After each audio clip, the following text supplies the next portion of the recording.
جب یہ ہر شے کو دیکھ کر کے تسلیم کرنے کی عادی ہے، ایسی نظر کو آپ اندھے کے خدا پر ایمان لانے کی بات کر رہے ہیں؟ خو کرے پے کرے محسوس، ایک پیکر چاہیے، ایک وجود چاہیے، ایک مجسمہ چاہیے، ایک شکل چاہیے، آنکھ کو ایک شکل چاہیے، اس کے سامنے شکل ہی نہیں ہے، پھر مانتا پھر کوئی اندھے کے خدا کو کیوں کر؟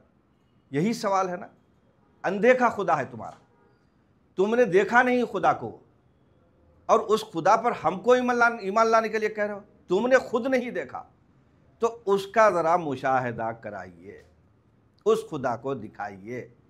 تو اس کے لیے ایک قرآن کریم کی آیت لے کر کے اس کو دلیل بنا کر کے پیش کرتے ہیں۔ وہی آیت میں آپ کے سامنے رکھوں گا تاکہ میرا مضمون مختصر ہو جائے اور آپ کو آسانی سے سمجھ میں آ جائے۔ کہتے ہیں کہ حضرت ابراہیم ایک بہت بڑے نبی گزرے ہیں، ابو الانبیاء ہیں۔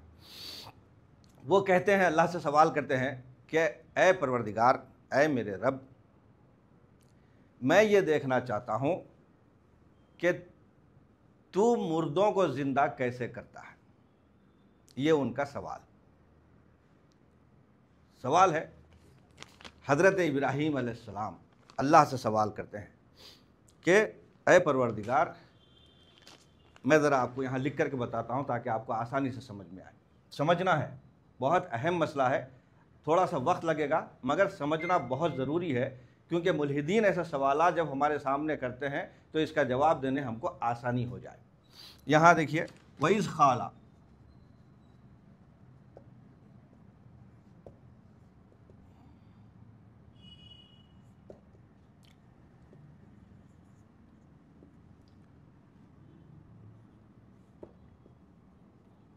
وَإِذْ قَالَ ابراہیم ربی ارینی کیف تحیی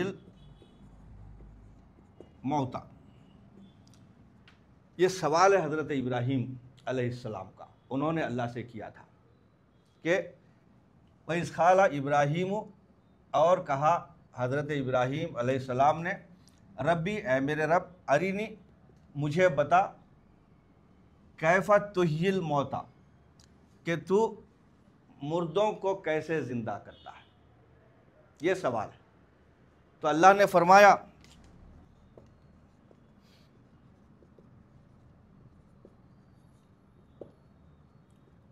قال اولم تؤمن، کیا تمہیں یقین نہیں ہے؟ اللہ نے حضرت ابراہیم سے یہ سوال کیا۔ جب حضرت ابراہیم سوال کیا کہ تو مردوں کو زندہ کیسے کرتا ہے میرے رب، تو اللہ نے حضرت ابراہیم سے سوال کیا، کیا تم ایمان نہیں رکھتے؟ ہم جو مردوں کو زندہ کرتے ہیں اس پر تم کو ایمان نہیں ہے؟ بہت خاص پہلو ہے، سمجھنے کی بات ہے، غور و فکر سے سمجھیے اس بات کو۔ بہت زمانے سے یہ مسئلہ ادھورا اور الجھا ہوا ہے، اس کو سلجھانا ہے، سمجھانا ہے اس مسئلے کو۔ تو اللہ نے کہا کہ قال اولم تؤمن، کیا تمہیں ایمان نہیں ہے ہمارے اس عمل پر؟ قال بلا ولکن لیطمئن قلبی، میں یقین رکھتا ہوں، ایمان رکھتا ہوں، مگر میں اپنے دل کے اطمینان کے لیے یہ دیکھنا چاہتا ہوں کہ آپ مردوں کو زندہ کیسے کرتے ہیں، جو مر گیا ہے اس کو زندہ کیسے کرتے ہیں۔ یہ اس واسطے کھول کر کے بتانا ہے کہ یہ ملحد جو ایتھسٹ ہیں وہ سوال کرتے ہیں، اس واسطے یہ میں آپ کو اس کی وضاحت کر رہا ہوں تاکہ سمجھ میں آئے۔ اگر کوئی آپ کے سامنے سوال کیا تو اس کو آسانی سے آپ جواب دے سکیں۔ تو یہاں اللہ نے فرمایا کہ قالا، کیا تم ایمان نہیں رکھتے؟ تو حضرت ابراہیم میں بڑے عاجزی سے انہوں نے کہا اللہ سے کہ اے پروردگار، میں یقین رکھتا ہوں، لیکن میں اپنے قلب کے اطمینان کے لیے، میں اپنے دل کے اطمینان کے لیے آپ سے پوچھ رہا ہوں کہ ذرا مجھے بتائیے کہ مردہ زندہ کیسے ہوتا ہے۔ تو اب اللہ نے فارمولہ بتایا مردے کو زندہ کرنے کا۔ اب یہاں سے انتہائی عقل کی ضرورت ہے، ایک بہت بڑا فارمولہ اللہ آپ کے سامنے بتا رہا ہے عمل میں، پریکٹیکل میں، کہ یہ تم کر کے دیکھو، تم کو معلوم ہو جائے گا کہ مردہ زندہ کیسے ہوتا ہے۔ تو اب اس پر غور کریے، اللہ کے جو الفاظ ہیں اس پر غور کریے۔ کہا اللہ نے، قال فخذ،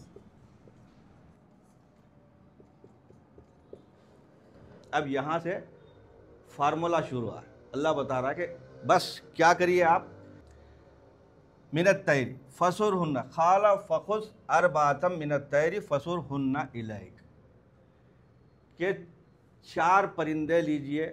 اس کے بعد میں اب یہ جو عام طور پہ اس کا جو ترجمہ کیا ہے مفسرین نے، مترجمین نے، یہاں ہم اس میں جو ہے ایک راستہ بھٹک گئے یہ ترجمے کی وجہ سے۔ تو اس کا ترجمہ انہوں نے کیا ہے کہ اللہ تعالیٰ فرماتا ہے کہ خال فخذ اربعۃ، کہا 4 پرندے لو اور ان سب کو جو ہے کاٹ دو، ٹکڑے کر دو۔ 4 پرندوں کو لے کر کے ان 4 پرندوں کو ٹکڑے کر دو۔ یہ ترجمہ اس سے کتنا کنفیوز ہوتا ہے آپ دیکھیے۔ 4 پرندے لے کر کے جو ہے فسرہن الیک، اس کے بعد میں ثم جل،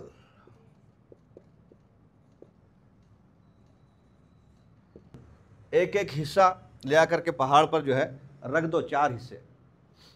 4 پرندے تھے نا، 4 پرندوں کو کاٹ کر کے اس کے بعد میں ملا لو، ملا کر کے 4 حصے بنا دو، ایک ایک حصہ پہاڑوں پر رکھ دو۔ اس کے بعد میں جب رکھ دیے، ثم ادعوہن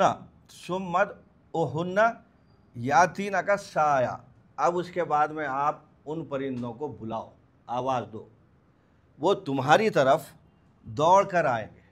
وَعَلَمْ أَنَّ اللَّهَ عَزِيزٌ حَكِيمٌ، اب جان لو کہ اللہ عزیز اور حکیم ہے۔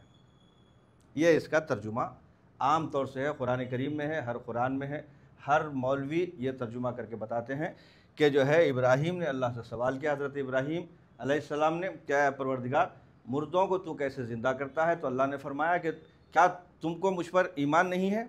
تو کہا حضرت ابراہیم نے کہ نہیں ایمان تو ہے مجھے، مگر میں اپنے قلب کے اطمینان کے لیے سوال کر رہا ہوں، پریکٹیکل میں مجھے بتائیے کہ مردہ کیسے زندہ ہوتا ہے۔ تو اس کے بعد میں اللہ نے کہا کہ 4 پرندے لے لو۔ 4 پرندوں کو اس کے بعد میں ترجمہ بتا رہا ہوں قرآن کریم کا، اس سے کیا ہوتا ہے، آپ کے ذہن میں کیا خیال آتا ہے کہ 4 پرندوں کو انہوں نے لے لیا، اس کے بعد میں چیرا پھاڑا، اس کے بعد میں اس کو کپا کیا، اس کے بعد میں پھر 4 حصے کیے اس کے بعد میں لے آ کر کے جو ہے پہاڑوں پر رکھ کر کے اس کے بعد نیچے آ کے کھڑے ہو گئے، کھڑے ہو کر کے 4 کو آواز دی کہ آؤ میری طرف، تو وہ پرندے دوڑتے ہوئے حضرت ابراہیم علیہ السلام کی طرف آ گئے۔ تو یہ بتا کر کے اللہ تعالیٰ فرماتا ہے جان لو اس طرح ہم جو ہے عزیز اور حکیم ہیں۔ یہ تو اس سے سمجھ میں آیا آپ کو فارمولا؟ کسی کو سمجھ میں آیا ایسا ممکن ہے کہ 4 پرندے لیں اور اس کو کاٹم کٹی کر کے اس کے بعد میں ان سب کو کپا کیا، اس کے بعد میں پہاڑوں پر رکھ دیے 4 کپے، اس کے بعد میں ان کو بلائے تو وہ مرے ہوئے پرندے کیا آ سکتے ہیں؟ ایسا ہو سکتا ہے؟ ممکن ہے؟ اگر ایسا ہو سکتا تو یہی سوال کرتے ہیں کہ اگر ہوتا ہے تو ویسا ہم کو اس وقت کر کے بتائیے۔ اگر ایسا پریکٹیکل میں ہو سکتا ہے کہ پرندوں کو مارا، کوٹا، اس کے بعد میں جو ہے خیمہ بنایا، اس کے بعد میں کپے ان کے جو ہے جز 4 حصے بنا کر کے پہاڑ پر رکھ دیے اور اس کے بعد میں ان کو بلایا، آواز دی اور وہ پرندے ہماری طرف دوڑ کر آ گئے، وہ زندہ ہو گئے، ان کو پر لگ گئے، ان کو چونچ لگ گئی، ان کو آنکھ لگ گئے، ان کو پیر لگ گئے اور اس کے بعد میں وہ وہاں سے جو ہے بھاگتے ہوئے حضرت ابراہیم کی طرف آ گئے۔ تو ایسا پریکٹیکل میں بتائیے، تو اس کا کیا جواب ہے؟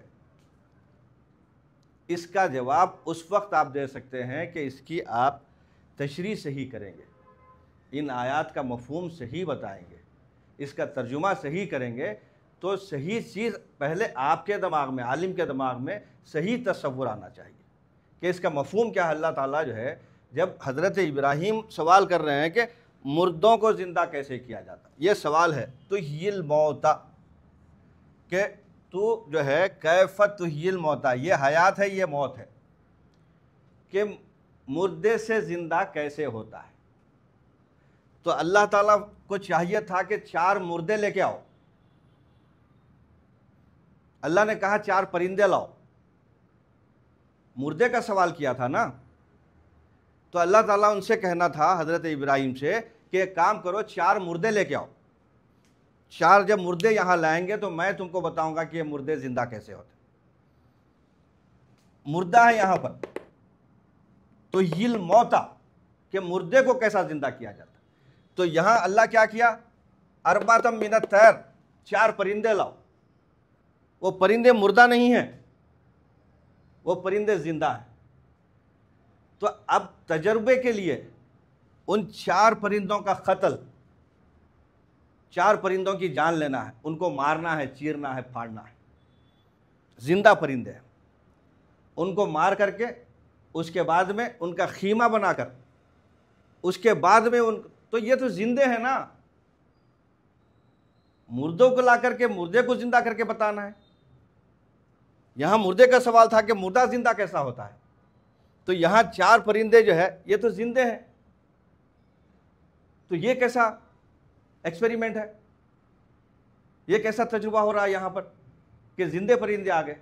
آنے کے بعد میں کیا ہوا کہ وہ پرندے جو ہے فسر ہننا کہ ان کو ملا لیا، اس کے بعد میں ان کو جو ہے کاٹم کٹی کر دیا، اس کے بعد میں چاروں کو پہاڑ پر رکھ دیے۔ ان تمام کو جب تم اپنے پاس رکھ کر کے ان کو ٹریننگ دینے کے بعد 4 پرندوں کو اس واسطے مثال 4 پرندوں کی لی گئی ہے کہ یہ جو پرندے ہمارے سامنے اڑتے ہیں، ان پرندوں کو آپ اگر بلائیں گے تو ہمارے اشارے پر آنے والے نہیں ہیں، تو ان کو وہ پرندوں کو پکڑ کر کے پنجرے میں رکھ کر کے ان کو عادی کرنا ہے، ان کو دانہ دینا ہے، ان کو پانی دینا ہے، ان کو انسان مانوس کر لیتا ہے، دوستی کرتا ہے، ان پرندوں سے دوستی ہو جاتی ہے۔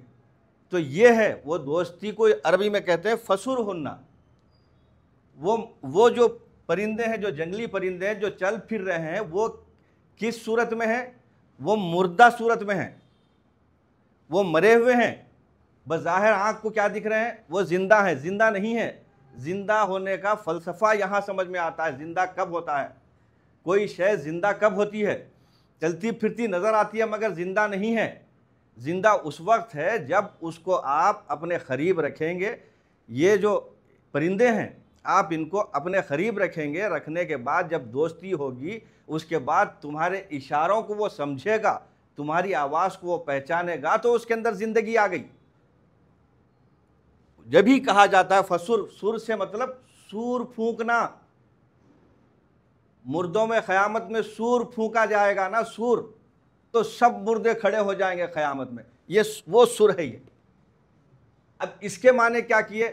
کاٹم کوٹی کر دیے، اس کو پھاڑ دو چیر دو، نہیں پھاڑ دو چیر دو نہیں ہے، سور پھونکنا ہے اس کے اندر، یعنی ٹریننگ دینا ہے اس کو، ان پرندوں کو ٹریننگ دینا ہے، تم اس کو سمجھانا ہے، اس کو اخلاق سمجھانا ہے، اس کو طور طریقے سمجھانا ہے، اس کو آداب سمجھانا ہے، اس کے اندر جان بھرنی ہے، اس کے اندر محبت کا جذبہ پیدا کرنا ہے، اس کے اندر اطاعت کا جذبہ پیدا کرنا ہے۔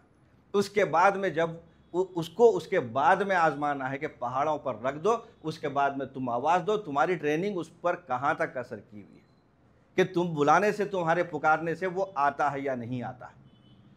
تو دیکھو اگر وہ آ گیا تو وہ مردہ زندہ ہو گیا، وہ مردہ جو تمہارا فرمانبردار ہے وہ زندہ ہو گیا، اگر نہیں آیا تو وہ مرا ہوا ہے۔ بلاؤ اس کو، تم زندگی کی طرف بلاؤ۔